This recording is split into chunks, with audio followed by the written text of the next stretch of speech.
غزوہ بدر کا تذکرہ قرآن مجید و فرقان حمید میں موجود ہے۔ بسم اللہ الرحمن الرحیم۔ سب سے پہلے تو میں رب جلیل کی بارگاہ میں اس کا شکر ادا کرتا ہوں کہ رب نے مجھے ہم سب کو رمضان مبارک کی 17ویں شب دیکھنا نصیب فرمائے۔ بے شک رمضان مبارک میں متعدد راتیں ہیں، لیکن ان راتوں میں ایک تو شب قدر کو بڑی عظمت حاصل ہے، صحیح، اس میں کوئی دو رائے نہیں ہے، لیکن 17ویں شب کو بھی بہت زیادہ عظمتیں حاصل ہیں۔ اس کی وجہ یہ کہ 17ویں شب میں وہ معرکہ بپا ہوا کہ خلفائے اربعہ بھی شریک تھے، عشرہ مبشرہ بھی شریک تھے، دیگر مہاجر صحابہ اور انصار اکابر صحابہ اس معرکے میں شریک تھے، اس لیے 17ویں شب کو بہت زیادہ عظمتیں حاصل ہیں۔ تو رب کا بڑا کرم ہے، شکر للہ تعالی۔ اچھا، اب غزوہ بدر کے بارے میں جو آپ نے سوال کیا کہ قرآن عظیم و فرقان حمید میں اس کا تذکرہ ہے، تو بالکل قرآن نے ایک مقام پر نہیں بلکہ متعدد مقامات پر غزوہ بدر کا تذکرہ کیا، بلکہ میرا خیال ہے کہ پیارے مصطفیٰ علیہ الصلوۃ والسلام کی امت میں اور آپ کے دور میں جتنے بھی معرکے بپا ہوئے اور جتنی بھی لڑائیاں جنگیں ہوئی، سب سے زیادہ تذکرہ جو آپ کو قرآن میں ملے گا وہ غزوہ بدر کا ملے گا۔ غزوہ بدر کے حوالے سے آیت کریمہ میں پیش کروں گا، لیکن یہ بات بھی واضح کر دوں کہ بدر باقاعدہ ایک مقام کا نام ہے جو مدینہ طیبہ سے تقریباً 80 میل کے فاصلے پر ہے، اور اس جگہ کا نام اس طریقے سے پڑا کہ وہاں ایک کنواں تھا اور کنویں کے مالک کا نام بدر تھا۔ پھر اس کے بعد وہ کنواں مشہور ہو گیا بدر، اور تھوڑے عرصے میں پھر یہ مشہور ہوا کہ پورا علاقہ بدر کہلاتا ہے۔ یہ 80 میل کے فاصلے پر ہے، جس کو آپ یہ کہہ سکتے ہیں کہ مکہ اور مدینہ کے درمیان یہ واقع ہے، لیکن مکہ اور مدینہ کا یہ وہ راستہ ہے جو پرانا ہے، موجودہ راستہ اس سے ہٹ کر ہے۔ پرانے راستے میں اگر کوئی مکے سے مدینہ جانا چاہے یا مدینہ سے مکہ جانا چاہے تو بیچ میں مقام بدر آتا ہے، اور بدر کا تذکرہ قرآن میں موجود ہے۔ رب جلیل نے قرآن میں ارشاد فرمایا، جو کہ سورہ آل عمران ہے اور آیت نمبر 123 ہے۔ رب جلیل نے ارشاد فرمایا وَلَقَدْ نَصَرَكُمُ اللَّهُ بِبَدْرٍ وَأَنْتُمْ أَذِلَّةٌ، جس کا مطلب یہ ہے کہ رب جلیل نے تمہاری مدد کی مقام بدر میں، اس وقت جب تم تعداد میں کم تھے اور بے سروپا تھے، تو اس وقت تمہارے پاس کوئی سامان نہیں تھا، یعنی بے سر و سامان تھے، تو رب جلیل نے تمہاری مدد کی۔ تو یہاں سے واضح ہوا کہ بدر کا لفظ قرآن میں بھی مذکور ہے، جو اس کی اہمیت کی طرف اشارہ کر رہا ہے۔ چاہتی صاحب، ابھی آپ نے فرمایا کہ غزوہ بدر کے اندر خلفاء رابع بھی موجود تھے، یعنی غزوہ بدر میں شریک ہونے والے جتنے بھی افراد تھے، احادیث مبارکہ میں ان کی کیا فضیلت آئی ہے؟ غزوہ بدر میں جو حضرات شہید ہوئے وہ تو الگ بات ہے، ٹھیک ہے، بلکہ جو حضرات شریک ہوئے ہیں، شہید ہونا الگ ہے، 14 افراد جو ہے شہید ہوئے تھے، جو شریک ہوئے ان کی عظمت کا انداز اگر آپ احادیث مبارکہ میں پڑھیں تو بالکل انوکھا ہے۔ واقعی جب اس انداز کو میں بھی پڑھتا ہوں تو دل کو بڑا سرور ملتا ہے کہ رب نے ان کی عظمتوں کو کیسے بیان کیا۔ اس لیے میں آپ کے سامنے بخاری شریف کی روایت پیش کرنا چاہ رہا ہوں جو بالکل صحیح ہے اور جس میں کسی قسم کا سکم نہیں ہے۔ امام بخاری نے اس کو ذکر کیا۔ ایک مرتبہ ایک صحابی کسی اور صحابی پر تنقید کر رہے تھے، کچھ معاملات تھے ان پر وہ تنقید کر رہے تھے۔ میرے آقا علیہ الصلوۃ والسلام نے اس کو سن لیا، تو سننے کے بعد آپ نے روکا، کہا اس پر تنقید مت کرنا۔ صحابی نے پوچھا یا رسول اللہ صلی اللہ علیہ وسلم، میں جو ہے بے جا تنقید نہیں کر رہا، کسی چیز کو دیکھا کوئی خامی ہے اس بنا پر کر رہا ہوں۔ تو میرے آقا علیہ الصلوۃ والسلام نے منع فرما دیا، فرمایا نہیں، تم نے تنقید نہیں کرنی، پتہ ہے تمہیں وہ کون ہے؟ وہ بدری صحابی ہے، یعنی غزوہ بدر میں وہ شریک ہوا تھا۔ اچھا، اب آپ دیکھیں یہ تو ایک فضیلت بیان ہو گئی، پھر اس کے بعد میرے آقا نے یہ بھی فرمایا کہ رب جلیل نے ارشاد فرمایا بدری صحابہ کے متعلق اعملوا ما شئتم، اے بدری صحابہ تم نے جو کرنا ہے کرو، قد غفرت لکم، تمہارا رب تم سے اتنا راضی ہو گیا کہ تم سب کی اس نے بخشش فرما دی۔ تو یہ اہمیت، یہ فضیلت رب جلیل نے ان صحابہ کو عطا فرمائے جو شریک ہوئے، اور پھر جنہوں نے جام شہادت کو نوش فرمایا، یہ تو نور علی نور ہے. رب نے انہیں بڑی عظمت عطا فرمائی. سبحان اللہ. شاوتی صاحب یہ بتائیے گا غزوہ بدر کا جو معرکہ ہوا اس کی بنیادی وجہ کیا تھی, اس کا سبب کیا تھا, اور اس میں مسلمانوں کی تعداد کتنی تھی؟ غزوہ بدر کا جو معرکہ ہوا یہ بڑا دلچسپ ہے. اصل میں ابو سفیان انہوں نے اس وقت تک اسلام قبول نہیں کیا تھا, کیونکہ حضرت ابو سفیان نے اسلام فتح مکہ کے وقت قبول کیا. ٹھیک ہے. ابو سفیان کی قیادت میں ایک کاروان جو تجارتی کاروان تھا وہ مکہ المکرمہ سے نکلا ملک شام, اور اہل مکہ ملک شام والوں سے بڑی تجارت کرتے تھے. صحیح. یہ قافلہ نکلا. اچھا, جب یہ واپسی مکہ المکرمہ آنے لگا تو شعبان المعظم کا مہینہ تھا سبحان اللہ. اور 2 ہجری تھی. ابو سفیان نکلنے لگا تو مدینہ طیبہ میں نبی علیہ السلام کو اس کا علم ہوا, تو آپ نے سوچا کہ ہم اس کارواں کو روک لیں اور اس کے ذریعے ہم اپنے مطالبات منوا لیں. اچھا, اب مطالبات کیا ہیں؟ مطالبہ یہ تھا کہ مکہ پر حکومت تو اس زمانے میں کفار کی تھی, مدینہ طیبہ میں الحمدللہ مسلمانوں کی حکومت آ چکی تھی. تو یہ اہل مدینہ کو عمرے کی اجازت نہیں دے رہے تھے, کہ ہم عمرہ نہیں کرنے دیں گے. تو مدینہ کے جو صحابہ اور دیگر جو صحابہ ہیں ان کو مکے آنے کی اجازت ہی نہیں تھی. اب ظاہر بات ہے, جب مکے نہیں آئیں گے تو عمرہ کہاں سے کریں؟ عمرہ تو وہی کرنا, عمرہ ہے, حج ہے, سب وہی ہوتا ہے. تو آپ چاہتے تھے کہ کسی طریقے سے اس کارواں کو روکیں اور روک کر پھر ہم کیا کریں, اپنے مطالبات کو منوا لیں. ایک تو یہ وجہ تھی. دوسری وجہ یہ بھی تھی کہ میرے آقا علیہ الصلوۃ والسلام چاہتے تھے کہ مدینہ طیبہ اور مکہ طیبہ مکہ المکرمہ کے مابین آمد و رفت جو ہے وہ جاری ہو جائے, کیونکہ مکے کے لوگ اگر اپنے رشتہ داروں سے ملنے مدینہ آنا چاہتے تو مدینہ طیبہ میں کوئی روک ٹوک نہیں تھا, بھائی تم آ سکتے ہو. لیکن مدینہ طیبہ سے کوئی شخص اگر مکہ المکرمہ جانا چاہتا تو پھر اہل مکہ اسے روکتے, بلکہ دھمکیاں دیتے کہ ہم قتل کر دیں گے. تو میرے آقا علیہ الصلوۃ والسلام چاہتے تھے چونکہ مکہ اور مدینہ والے جو ہے آپس میں رشتہ دار ہیں تو آمد و رفت جاری ہو جائے. اسی غرض سے میرے آقا علیہ الصلوۃ والسلام نے سوچا کہ ہم اس قافلے کو, اس کارواں کو روکیں. اور یہ قافلہ اور کارواں جو ہے نا, آج کے زبان میں کہوں اس میں تجارتی مال کتنا تھا پتہ آپ کو؟ تجارتی مال آج کے زمانے کے اعتبار سے شاید لاکھوں میں نہیں ہوگا, کروڑوں کا ہوگا. یعنی اتنا بڑا یہ تجارتی قافلہ تھا. میرے آقا علیہ الصلوۃ والسلام نے صحابہ کرام کو تیار کیا. صحابہ کرام آمادگی کا اظہار کر چکے ہیں. تو ایک قافلہ تیار ہوا جس کو کہتے ہیں ایک لشکر تیار ہوا. وہ لشکر جو تھا وہ 313 تھا. اب 313 کا یہ جو لشکر تھا بشمول مصطفیٰ علیہ الصلوۃ والسلام تھا. اب ظاہر بات ہے یہ ارادہ تو نہیں تھا کہ جنگ کرنا ہے, کیونکہ جنگ کے ارادے سے اگر نکلے تو ظاہر بات ہے تیاری کا انداز الگ ہوتا ہے. انہیں تو یہ تھا کہ بھئی ایک قافلہ ہے, ایک قافلے کو کنٹرول کرنا ہے, تھوڑا بہت ساز و سامان لے لیں, تھوڑا اسلحہ لے لیں تو یہ کافی ہوگا.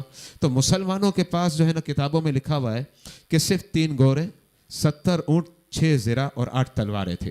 بس اسی انداز میں مسلمان گئے, اور اسی کو قرآن نے کہا وَأَذِلَّ بے سر و ساما, اسی کو قرآن نے ذکر کیا.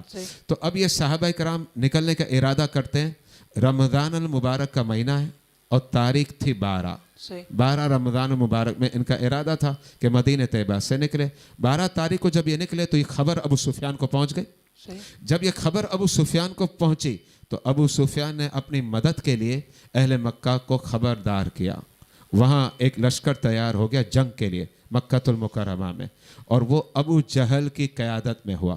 اور وہ لشکر 1000 افراد پر مشتمل تھا. اور وہ لشکر اب وہاں سے نکلا, مکہ المکرمہ سے وہ لشکر نکلا, مدینہ طیبہ سے مسلمانوں کا لشکر نکلا. ابو سفیان نے کیا کیا, اپنا جو راستہ تھا اسے چینج کر دیا.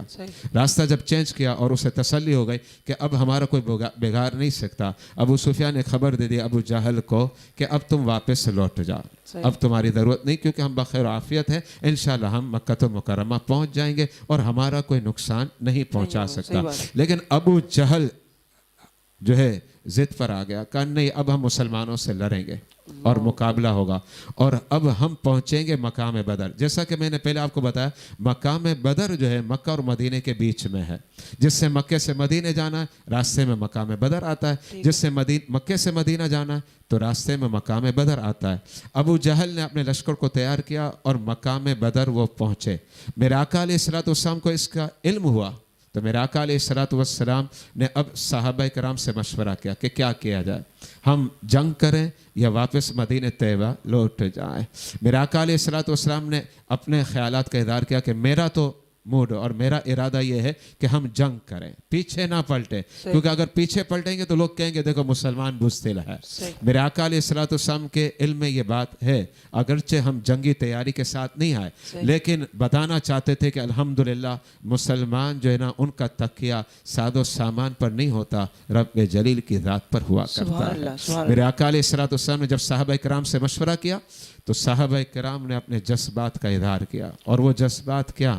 ایک صحابی کہنے لگے یا رسول اللہ اگر آپ سمندر میں کودنے کو کہہ دینا تو ہم آپ کے متوالے اور غلام ہیں، آنکھیں بند کر کے سمندر میں کود جائیں گے۔ اور ایک صحابی یہ کہنے لگے یا رسول اللہ صلی اللہ علیہ وسلم ہم اپنے لہو کی آخری بوند تک لڑتے رہیں گے، بس آپ حکم فرمائیں، ہم پیچھے ہٹنے والوں میں نہیں ہے۔ یہ میرے آقا علیہ الصلوۃ والسلام کی وہ تربیت تھی صحابہ کرام کی کہ صحابہ کرام جانیں نچھاور کرنے کے لیے تیار ہے۔ یہی وجہ ہے کہ اگر آپ تاریخ کا مطالعہ کریں تو صحابہ نے بھی جانیں دی ہیں، اور پھر صحابہ کے جو چاہنے والے غلام ہیں نا انہوں نے بھی نبی کی ناموس اور اسلام کے دفاع اور قرآن کی حرمت کی خاطر اپنی جانیں پیش کر دی ہیں۔ سب یہ بتائیے گا جب مقام بدر صحابہ کرام رضی اللہ تعالیٰ عنہم اجمعین پہنچے تو اس وقت صحابہ کرام کی تعداد کتنی تھی، اور جو ان کے جذبات تھے جیسا کہ حضور علیہ الصلوۃ والسلام جنگ کی تدابیر فرما رہے تھے، اس حوالے سے کچھ روشنی ڈالیے۔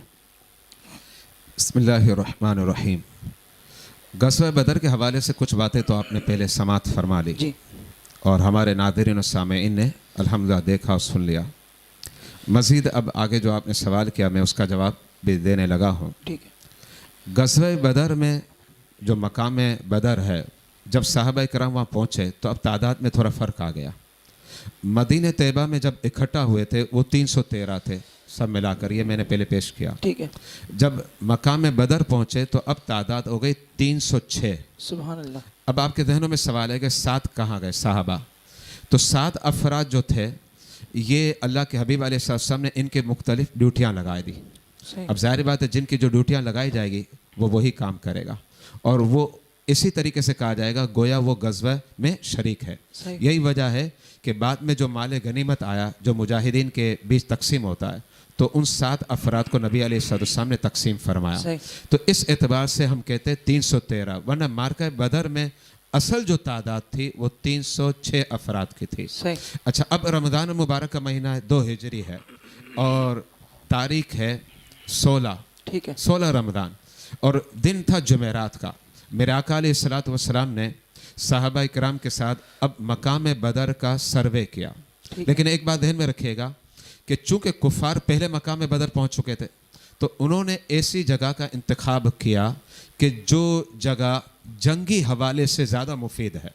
صحابہ کرام بعد میں پہنچے تو جنگی حوالے سے وہ جگہ زیادہ نفع بخش نہیں تھی، لیکن بہرحال رب کی مدد تو صحابہ کے ساتھ تھی، نبی کے ساتھ تھی، اس میں تو کوئی شک ہی نہیں ہے۔ تو صحابہ کرام کے ساتھ میرے آقا علیہ السلام نے جمعرات کا دن تھا مقام بدر کا سروے کیا، اور یہ سروے اس لیے کیا تاکہ اس حوالے سے کل اب لڑائی ہونی ہے، جنگ ہوگی جو جمعے کا دن ہوگا، تو اس سے پہلے جو صحابہ کرام کے درمیان وہ تدابیر پیش کر دیں کہ کس طریقے سے تم نے کرنا ہے۔ تو میرے آقا علیہ السلام جو ہے اب سروے جب فرما رہے تھے تو ایک مقام پر پہنچے تو کہا دیکھو اس جگہ پر کل فلاں کافر ہلاک ہوگا، دوسری جگہ پر پہنچے تو آپ نے ارشاد فرمایا اس جگہ پر فلاں کافر ہلاک ہوگا۔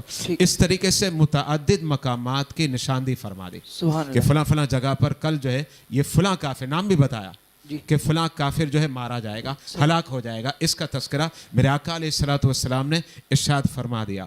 اچھا، اس کا مطلب کیا ہوا کہ وہ کافر مرے گا کل، اور کس جگہ پر مرے گا میرے آقا کو پہلے سے خبر ہے۔ سبحان اللہ، کیا بات۔ اب یاد رکھیے گا کہ کون کب مرے گا، کہاں مرے گا، اس کا علم تو رب کو ہوتا ہے، لیکن یہاں سے واضح ہوا کہ علم جو رب کو ہوتا ہے، رب اپنے پسندیدہ بندے کو اپنی مرضی سے اطلاع بھی دے دیتا ہے۔ تو نبی علیہ السلام کو یہ اللہ نے علم دیا کہ فلاں کافر فلاں جگہ پر مرے گا اور کل کے مارکے میں ہلاک ہوگا اور واصل جہنم ہوگا، اللہ تعالیٰ نے اس کو واضح کیا۔ اچھا، اب اس کے بعد رات کا وقت ہوا، رات کا وقت ہوا تو اس کا مطلب یہ ہوا کہ اب شب جمعہ ہے، کیونکہ یاد رکھیے گا اسلام میں پہلے رات آتی ہے بعد میں دن آتا ہے، اور قرآن کہتا ہے وَجَعَلْنَا اللَّيْلَ لِبَاسًا وَجَعَلْنَا النَّهَارَ مَعَاشًا، یعنی ہم نے رات کو لباس بنایا اور دن کو ہم نے جو ہے معاش کا ذریعہ بنایا۔ تو قرآن نے پہلے لیل کا ذکر کیا اور بعد میں نہار یعنی دن کا ذکر کیا، تو پہلے رات آتی ہے اور بعد میں دن آتا ہے۔ تو اب جب رات آئی تو وہ جو رات ہوگی جس کو ہم کہیں گے جمعرات اور جمعے کے درمیانی رات، اور اصل یہ کہیں گے کہ شب جمعہ، یہ شب جمعہ کہلائے گی۔ شب جمعہ کو صحابہ کرام جو ہے ان کو میرے آقا علیہ السلام نے فرمایا کہ تم جو ہے نا آرام سے سو جاؤ۔ اچھا ذرا غور کریں کہ کل مارکا ہوگا اور اس میں پتہ نہیں کون بچتا ہے کون مرتا ہے، ایسے حالات میں جو ہے نیند نہیں آتی، سکون نہیں ہوتا، لیکن یہ رب کا کرم تھا کہ صحابہ کرام جب سونے لگے تو رب نے انہیں بڑا سکون دے دیا اور ان کے قلوب پر سکینہ نازل کیا کہ بالکل سکون کے ساتھ وہ سو گئے۔ سبحان اللہ۔ اچھا، یہ اس لیے تھا کہ ظاہر بات ہے جب تھوڑی نیند ہو جائے نا پیاری تو پھر اس کے بعد یہ ہوتا ہے کہ آدمی بالکل فریش ہو جاتا ہے۔ تو رب یہ چاہ رہا تھا کہ میرے صحابہ نیند فرما لے، اور نیند جب ان کی ہو جائے گی تو اس کے بعد یہ فریش ہو جائیں گے اور پھر کفار کے سامنے ڈٹ کر مقابلہ کریں گے۔ لیکن رات میں صحابہ کرام تو سو رہے ہیں، میرے آقا علیہ السلام نہیں سوئے، آپ بیدار رہے، آپ اپنے خیمے کے اندر جو ہے عبادت کرتے رہے۔ اور وہ جو خیمہ تھا جس کو چھپر کہیں گے، عربی زبان میں اسے عریش کہا جاتا ہے، اور عریش اس سے میں نے لفظ آپ کو بتایا کہ اگر جو مقام بدر گیا ہے تو وہاں باقاعدہ ایک مسجد کا نام ہے مسجد عریش۔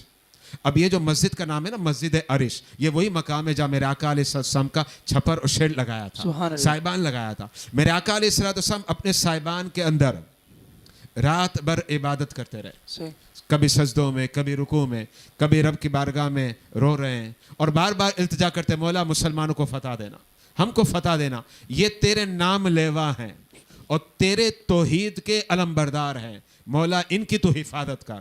یہ بار بار آپ رب کی بارگاہ میں مناجات اور التجا اور عرض کرتے رہے۔ اچھا، اب ہوا یہ نماز فجر کا وقت ہو گیا۔ جب نماز فجر کا وقت ہوا، فجر کی نماز ادا کی، فجر کے بعد مارکا شروع ہونا تھا، اور یہ بات بھی آپ ذہن میں رکھیے گا کہ یہ مارکا فجر کے بعد شروع ہوا اور غروب آفتاب سے پہلے ختم ہو گیا۔ اس کا مطلب ہے کہ جمعے کے اجالے میں شروع ہوا اور جمعے کے اجالے میں ختم ہو گیا، اور رب نے جو ہے مسلمانوں کو فتح و نصرت عطا فرما دی۔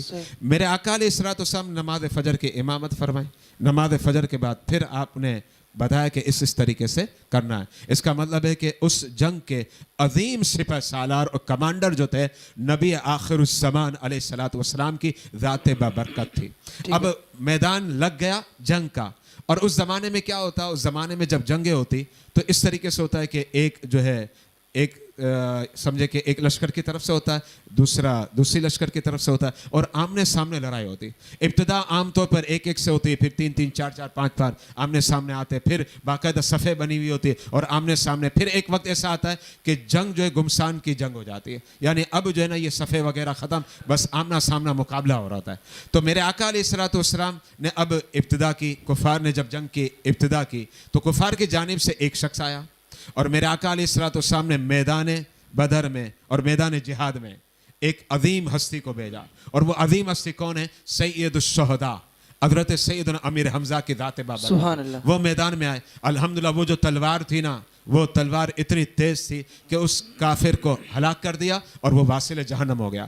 اب کفار کی جانب سے 3 افراد آئے، جب کفار کی جانب سے 3 افراد آئے تو میرے آقا علیہ السلام نے 3 صحابہ کا انتخاب فرمایا، ان میں ایک وہی آپ کے چچا سید الشہداء امیر حمزہ ہیں، دوسرے حضرت ابو عبیدہ ہیں، اور تیسرے مولا کائنات حضرت سیدنا علی شیر خدا۔ تینوں مسلمانوں کی جانب سے میدان میں کودے اور کفار کی جانب سے بھی 3 کودے آ گئے۔ تو اب جب مقابلہ ہوا تو تینوں کافروں کو ہلاک اور واصل جہنم ہمارے عظیم صحابہ جو تربیت یافتہ اور پروردہ بارگاہ رسالت ہے، انہوں نے انہیں نیست اور نابود کر دیا اور انہیں ہلاک کر دیا، واصل جہنم کر دیا۔